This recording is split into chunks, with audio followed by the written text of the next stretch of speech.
रोजगार विद सेवा में आपका स्वागत है। आज हम लोग सामान्य हिंदी का प्रैक्टिस सेट करेंगे, जिसका पहला क्वेश्चन है, उत्साह किस रस का स्थायी भाव है?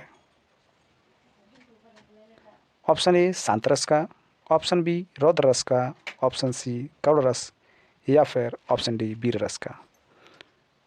उत्साह उत्साह किस में होता है? जिसमें वीरता होगी उसमें उत्साह होगा। इस तरीके से हम लोग याद कर सकते हैं। इसका सही आंसर होगा ऑप्शन डी वीर रस। जिसमें वीरता होगी उसमें उत्साह होगा। सीधी सी बात, इस तरीके से हम लोग याद कर सकते हैं। नेक्स्ट क्वेश्चन, नाथ देव कर कवन भरोसा, सो शिव सिंधु करे मन रोसा, कादर मन कहूँ एक अधारा, देव देव आलसी पुकारा। उपरोक्त पंक्तियों में कौन सा छंद हुआ? अब छंद ऐसे तो नहीं पता चलेगा, इसकी हम लोग मात्रा गिन लेते हैं, पता चल जाएगा। नाथ बड़या का डंडा है, 2 मात्राएं हो गई, 2 और 1 3, 2 5 6 नहीं 2 2 और 1 3, 2 5 6 7 8 9 10 11 12, 2 14 2 16, यानी एक चरण में 16 मात्राएं हो रही हैं। तो 16 मात्राएं किस में होती हैं? चौपाई में। इस प्रकार इसका आंसर कितना हो जाएगा? ऑप्शन बी चौपाई। क्योंकि दोहा में 4 चरण होते हैं। 4 चरण में प्रथम चरण में होती है कितनी मात्राएं? 13, और तीसरे चरण में 13, और दूसरे चरण में 11, और चौथे चरण में 11 मात्राएं होती हैं। ऐसा तो हो नहीं रहा है। और छप्पाई में कितना होती हैं? 6 चरण। तो इस प्रकार 16 मात्राएं वाला क्या होता है? एक चरण में अगर 16 मात्राएं हो रही हैं तो इसका मतलब है चौपाई है वो। इसका सही आंसर ऑप्शन बी चौपाई। नेक्स्ट क्वेश्चन, लक्ष्मी का पर्यायवाची क्या है? Option A Kamala, option B Sindhusuta, option C Rama या फिर ऑप्शन डी ये सभी। लक्ष्मी का पर्यायवाची ये सभी है। कमला, सिंधुसुता, रमा, इसके पर्यायवाची है ये सभी, लक्ष्मी जी की पर्यायवाची है। विवाह का पर्यायवाची बताएं। Option A Parinay, option B Rohit, option C Balli या फिर ऑप्शन डी आयस। विवाह का तो पर्यायवाची सभी को पता ही होगा, क्योंकि राम परिणय सीता लिखा होता है, बीच में परिणय, कार्ड में देखा होगा परिणय लिखा होता है। परिणय का मतलब क्या हुआ? विवाह। इसका मतलब इसका सही आंसर ऑप्शन डी परिणय हो गया। नेक्स्ट क्वेश्चन, त्योहार का तत्सम शब्द क्या है? ऑप्शन ए तिबाहर, ऑप्शन बी त्योहार, ऑप्शन बी तिथिवार या फिर ऑप्शन डी कोई नहीं। त्योहार कैसा शब्द है? ये हमारा तद्भव शब्द है। तत्सम शब्द होता है तिथिवार। जो तिथि के बाद, इस तिथि के बाद ये त्यौहार आना है तो उसको बोलते हैं तिथिवार। त्यौहार का शुद्ध रूप होता है, यानी तत्सम रूप होता है तिथिवार। नेक्स्ट क्वेश्चन, पंडित का विलोम शब्द क्या होता है? ऑप्शन ए विद्वान, ऑप्शन बी अपंडित, ऑप्शन बी कुपंडित या फिर ऑप्शन डी मूर्ख। यहाँ कोई पंडित जाति विशेष से नहीं कह रहा है। पंडित यहाँ कह रहा है कि उसको कितना ज्ञान है, उसको कहा जाता है। जो ज्ञानी होता है उसे पंडित कहा जाता है। तो पंडित का यहाँ विलोम शब्द क्या होगा? मूर्ख। पंडित का विलोम होता है मूर्ख। अज्ञानी, अज्ञानी को बोलते हैं मूर्ख, यानी अज्ञानी का उल्टा क्या हो गया? पंडित जी। नेक्स्ट क्वेश्चन, चुलबुलापन में कौन सा प्रत्यय है? प्रत्यय कहाँ लगाए जाते हैं? हमेशा शब्द के बाद में। चुलबुलापन में कौन सा प्रत्यय होगा? ऑप्शन ए अन, ऑप्शन बी पन, ऑप्शन सी अन या फिर ऑप्शन डी का। चुलबुलापन प्रत्यय कहाँ लगाए जाते हैं? बाद में। तो ये पन शब्द है, चुलबुला प्लस पन, ऑप्शन बी आंसर इसका सही है। नेक्स्ट क्वेश्चन, दुशासन का संधि विच्छेद क्या होगा? ऑप्शन ए दु प्लस शासन, ऑप्शन बी दुस्सह प्लस शासन, ऑप्शन सी कुह प्लस शासन या फिर ऑप्शन डी दुस प्लस शान। इसका सही संधि विच्छेद क्या होगा? ऑप्शन ए दुह प्लस शासन। इसमें कौन सी संधि है? विसर्ग संधि है। अगर यही पूछा जाता, ये तो चलो संधि विच्छेद पूछ लिया, विसर्ग संधि हो गई, दुह प्लस शासन हो गया दुशासन का। लेकिन अगर यही पूछ दिया जाता दुशासन में कौन सा उपसर्ग लगा हुआ है, तो आप क्या बताते? दुशासन में कौन सा उपसर्ग? तो इसका होता दुस। क्या होता? दुस उपसर्ग लगा हुआ है। दुस प्लस शासन होता है। उपसर्ग में दुस आएगा, और अगर संधि विच्छेद है तो दुह प्लस शासन, यानी विसर्ग संधि होगी। इसका सही आंसर है ऑप्शन ए, दुह प्लस शासन। प्लीज़ चैनल को सभी लोग सब्सक्राइब कर लें, चैनल को लाइक शेयर ज़रूर करें। नेक्स्ट क्वेश्चन की ओर चलते हैं। दाल रोटी, दाल रोटी में कौन सा समास है? ऑप्शन ए द्वंद्व समास, ऑप्शन बी द्विग समास, या फिर ऑप्शन सी तत्पुरुष समास, या फिर ऑप्शन डी कर्मधारय समास। दाल रोटी कुछ समझ में आ रहा है कि इसमें दोनों पद प्रधान हैं, दाल और रोटी दोनों पद प्रधान हैं। योजक चिन्ह, योजक चिन्ह का मतलब डैश का भी प्रयोग हो रहा है। किस में होता है? द्विग में होता है? नहीं, द्विग में होता है संख्या, संख्यावाची शब्द होगा। कर्मधारय में क्या होगा? विशेषण होगा, इसमें विशेषण का प्रयोग होता है। ठीक। और तत्पुरुष समास में क्या होता है? जो कारक चिन्ह होते हैं उनका लोप होता है, कारक चिन्ह दिखाई नहीं देंगे। तो ऐसा भी नहीं है, दाल और रोटी योजक चिन्ह का प्रयोग हो रहा है और इसमें दोनों पद प्रधान है, तो यहाँ होगा द्वंद्व समास। इसमें दोनों पद प्रधान हो और योजक चिन्ह का प्रयोग और या अथवा लगा हो इसमें शब्द बीच में, तो क्या वहाँ होता है? द्वंद्व समास। चलते हैं नेक्स्ट क्वेश्चन की ओर, और ये अच्छा क्वेश्चन है। कितनी नावों में कितनी बार, रचयिता कौन है? ऑप्शन ए गोपाल दास नीरज, या फिर ऑप्शन बी हीरानंद सच्चिदानंद बादशाहन अज्ञे, या फिर सी विष्णु प्रभाकर जी, या फिर डी शिव प्रसाद सिंह। अज्ञे जी का पूरा नाम भी कभी कभी पूछ दिया जाता है, तो इनका नाम है हीरानंद सच्चिदानंद बादशाहन अज्ञे। इसका सही आंसर है कितनी नावों में कितनी बार, अज्ञे। इसको कैसे याद करेंगे? कितनी नावों में कितनी बार, कितनी नावों में कितनी बार मतलब ये हमें अज्ञात है, पता नहीं है। कितनी नावों में कितनी बार अज्ञात नहीं, इससे रिलेट कर सकते हैं अज्ञे से। नेक्स्ट क्वेश्चन की ओर चलते हैं। बीजक, बीजक के रचयिता कौन है? Option A Kabirdas, option B Surdas, option C Tulsidas, या फिर ऑप्शन डी जायसी। ये तो सभी को पता होता है कि कबीर बीजक कुछ लोग करवाते हैं। कबीर बीजक जैसे रामायण रामायण होती है या भागवत कथा होती है, इसी प्रकार कुछ लोग बीजक कबीर बीजक करवाते हैं। तो कबीर का बीजक है साखी शब्द रमेनी, इसमें सब कुछ 3 भागों में बटा हुआ है। कबीर दास जी ने लिखा है बीजक। इसका सही आंसर है ऑप्शन ए, कबीर दास जी द्वारा रचित है। अब आता है नेक्स्ट क्वेश्चन। विनय पत्रिका किसके द्वारा लिखी गई है? ऑप्शन ए सूरदास के द्वारा, ऑप्शन बी गोस्वामी तुलसीदास के द्वारा, और ऑप्शन सी है मलिक मोहम्मद जायसी के द्वारा, या फिर ऑप्शन डी मंजन के द्वारा। ये तो सभी को पता है विनय पत्रिका किनकी है? ऑप्शन बी गोस्वामी तुलसीदास, तुलसीदास द्वारा विनय पत्रिका लिखी गई है। Next question. दुआ में कितने चरण होते हैं? अभी मैंने पिछले क्वेश्चन बताया था दुआ में कितने चरण होते हैं। ऑप्शन ए 2 चरण होते हैं, या फिर ऑप्शन बी 4 चरण, ऑप्शन सी 6 चरण, या फिर ऑप्शन डी 8 चरण। इसका सही आंसर है 4 चरण होते हैं। ये कैसा छंद है? ये मात्रिक छंद है, विषम मात्रिक छंद है। दुआ कैसा है? विषम मात्रिक छंद है। इसमें 4 चरण होते हैं। Next question. चौपाई, चौपाई में कितने चरण होते हैं और कितनी मात्राएं होती हैं? ये भी बताएं। चौपाई के प्रत्येक चरण पूछा गया, प्रत्येक चरण में कितनी मात्राएं होती हैं? ऑप्शन ए 12 मात्राएं, ऑप्शन बी 14 मात्राएं, या फिर ऑप्शन सी 16 मात्राएं, या फिर ऑप्शन डी 18 मात्राएं। अभी पिछले क्वेश्चन में ये भी क्वेश्चन मैंने बताया था, इसका आंसर दिया था कि प्रत्येक चौपाई के प्रत्येक चरण में 16 मात्राएं होती हैं। Next question. इन्हीं हथियारों से, एक पुस्तक है इन्हीं हथियारों से, टाइटल है, कि रचयिता कौन है? ऑप्शन ए है अमरकांत, 6 क्षेत्रीय ना होकर अमरकांत माँ मछली है, अमरकांत है ये। क्या नाम है इनका? अमरकांत। दूसरे हैं Pant, option C Nirala, option D Mahadevi Verma. इन्हीं हथियारों से, इसके लेखक हैं अमरकांत जी। Next question. कादम्बरी के लेखक कौन है?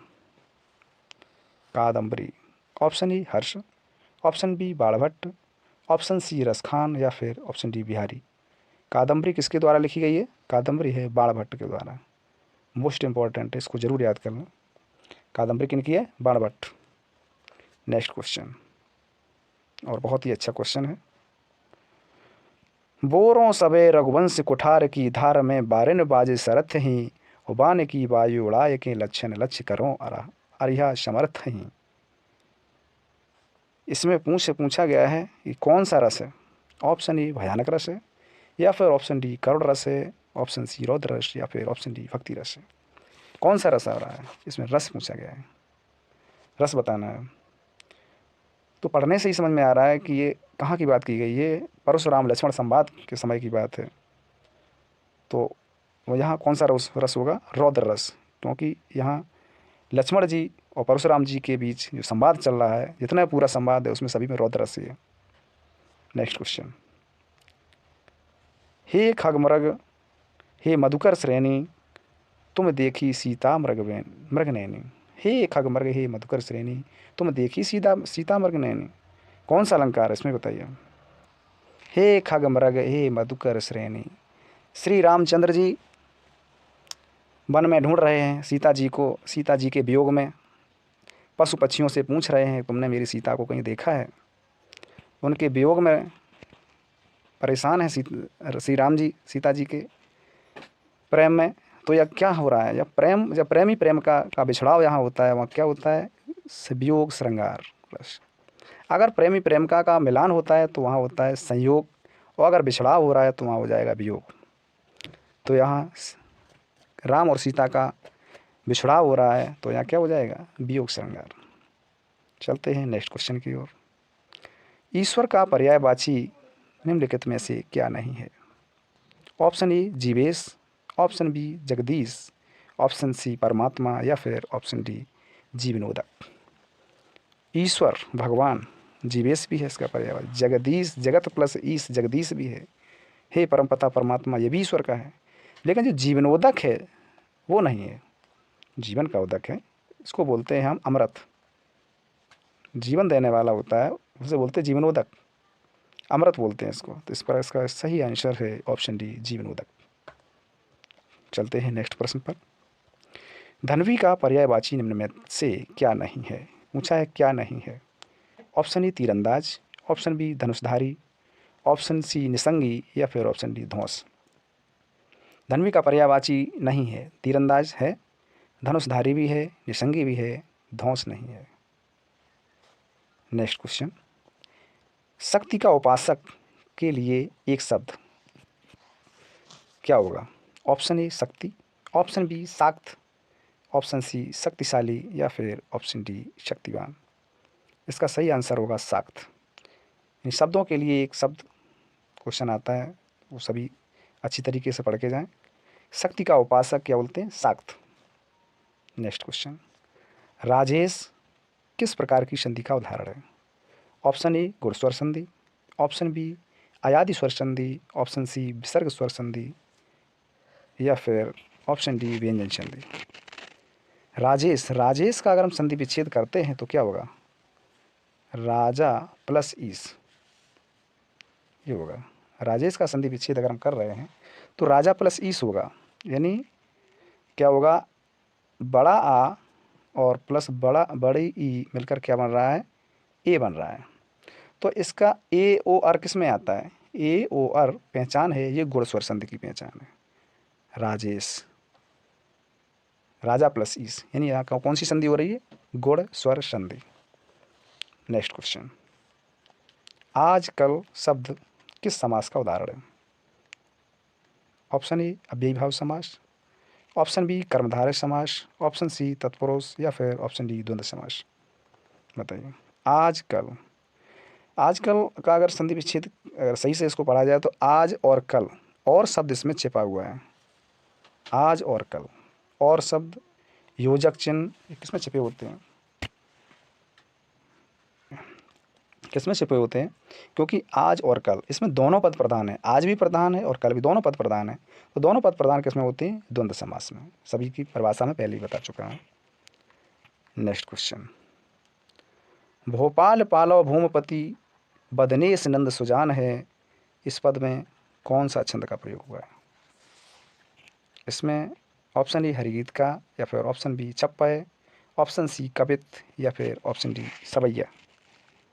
इसको याद कर लें क्योंकि ये हरगीत का है इसका आंसर। हरगीत का में अगर इसमें मात्राएं गिनेंगे तो कितनी मात्राएं आएंगी? इसमें 28 मात्राएं आएंगी, 28 मात्राएं आएंगी एक पद में। Next question. ये भी शॉर्ट में पूछ लिया जाता है कि हरगीतिका में एक चरण में कितनी मात्राएं होती हैं। तो हरगीतिका में कितनी मात्राएं होती हैं? 28 मात्राएं होती हैं। नेक्स्ट क्वेश्चन, शांति दूत में कौन सा समास है? ऑप्शन ए बहुब्रीहि समास, ऑप्शन बी अव्ययीभाव समास, ऑप्शन सी तत्पुरुष, या फिर ऑप्शन डी द्वंद्व समास। शांति दूत शब्द है, इस शांति, इसमें एक शब्द छिपा है, शांति का दूत। का शब्द छिपा हुआ है, यानी कारक चिन्ह छिपा हुआ है। कारक चिन्ह किसमें छिपा होता है? मैंने पहले ही बता दिया था कि ऑप्शन सी तत्पुरुष होगा। तत्पुरुष में क्या होता है? कारक चिन्हों का लोप होता है। जहाँ कारक चिन्हों का लोप होगा तो वहाँ कौन सा होगा? तत्पुरुष। लेकिन अब पूछा जाए कौन सा तत्पुरुष है, ये भी पूछा जाए तो काकी के, रारी रे, नानी ने, ये कौन सी कारक चिन्ह है? ये संबंध तत्पुरुष के हैं। अगर ये संबंध तत्पुरुष होता तो और सही होता है। संबंध तत्पुरुष है। चलते हैं नेक्स्ट प्रश्न पर। कौन सा शब्द योग रूढ़ शब्द है? ऑप्शन ए पंकज, ऑप्शन बी दयानिधि, ऑप्शन सी पानी, या फिर ऑप्शन डी विशालकाय। इसका सही आंसर है option A Pankaj. Next question, जो आँखों से न देखा जा सके के लिए एक शब्द क्या है? ऑप्शन ए अतीन्द्रिय, ऑप्शन बी अगोचर, ऑप्शन सी असहज, या फिर ऑप्शन डी दृष्टिहीन। इसका सही आंसर है ऑप्शन बी अगोचर। जो आँखों से न देखा जा सके उसे बोलते हैं अगोचर। और ये बहुत अच्छा क्वेश्चन, चक जमाना मुहावरे का अर्थ किसमें प्रयुक्त हुआ है? ऑप्शन ए खेल कराना। चक जमाना का क्या अर्थ है, ये पूछ रहा है। ऑप्शन बी पूरी तरह से अधिकार का प्रभुत्व स्थापित कराना, या बाकुपटु होना, या फिर डींग हाँकना। कहा नहीं जाता, गाँव में कहते हैं चक जमा लिया उसने। चक जमाना का मतलब पूरी तरह से अधिकार का प्रभुत्व स्थापित करना। चक जमा लिया, चक जमाना का मतलब होता है पूरी तरह से अधिकार का प्रभुत्व स्थापित करना, चक जमाना होता है। नेक्स्ट क्वेश्चन, तूती बोलने का सही अर्थ क्या होगा, बताइए। ऑप्शन ए रौब होना, ऑप्शन बी प्यार होना, या फिर ऑप्शन सी झगड़ा होना, या फिर ऑप्शन डी संगीत बजना। लोग कहते हैं तूती बोल गई उसकी। तूती बोलना का मतलब होता है तूती, यानी रौब होना, बहुत रौब होना का मतलब होता है तूती बोलना। नेक्स्ट क्वेश्चन, शुद्ध वाक्य का चयन कीजिए।